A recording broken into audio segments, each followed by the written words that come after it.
সালটা 2004। ফর্মে থাকা টেকনিক্যাল ব্যাটসম্যান দীনেশ কার্তিক যখন প্রথম চয়েস, তখন এই দাদাই বলে ওঠে ধোনি को ট্রাই করতে। তারপরের ঘটনা ইতিহাস। এরপর আসি সাল 2000। ব্যাটিং দুর্নীতিতে ডুবে যাওয়া দলের দায়িত্বটা হঠাৎ করে এলো এই বাঙালি বাবু চা নিয়ে আয় শুনে খিল্লি খাওয়া এই দাদার হাতে। এসেই বলল সিনিয়র নয়, জুনিয়রদের নিয়ে টিম বানাবো। ওপেনিং এ একের পর এক রেকর্ড করার পর সেরা সময় নিজের সেরা জায়গা ছেড়ে দিয়ে বলল, দেওয়াক কাল থেকে ওপেনিং এর দায়িত্ব তোর।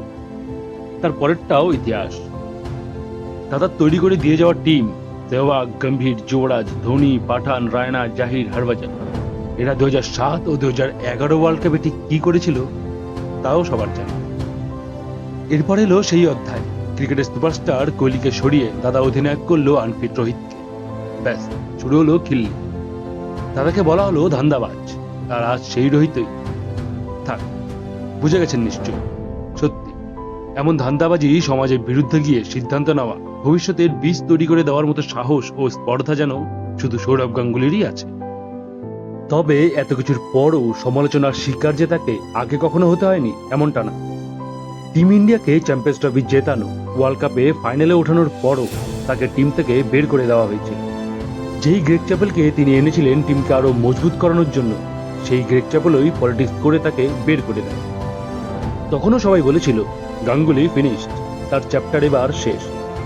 অনেকেই সেদিন ভেবেছিল এই বাঙালি বাবুর দ্বারা আর সম্ভব না। তখন একটি টিভি অ্যাডে এসে সৌরভ বলেছিলেন, मैं সৌরভ গাঙ্গুলি, আপ লোগোं ने मुझे भूला तो नहीं। এই একটি কথা যেন সেদিন চিৎকার করে পুরো দেশকে বলেছিল, আমি আসছি আবারও সেই রাজার মতোই। এরপর তিনি রঞ্জি খেলেন, নিজেকে প্রমাণ করে আবার ফেরেন এবং নিজের ক্যারিয়ারের বেস্ট ক্রিকেট খেলেন, যা গড অফ ক্রিকেট নামে পরিচিত সচিনও তখন নিজেও স্বীকার করেছিলেন।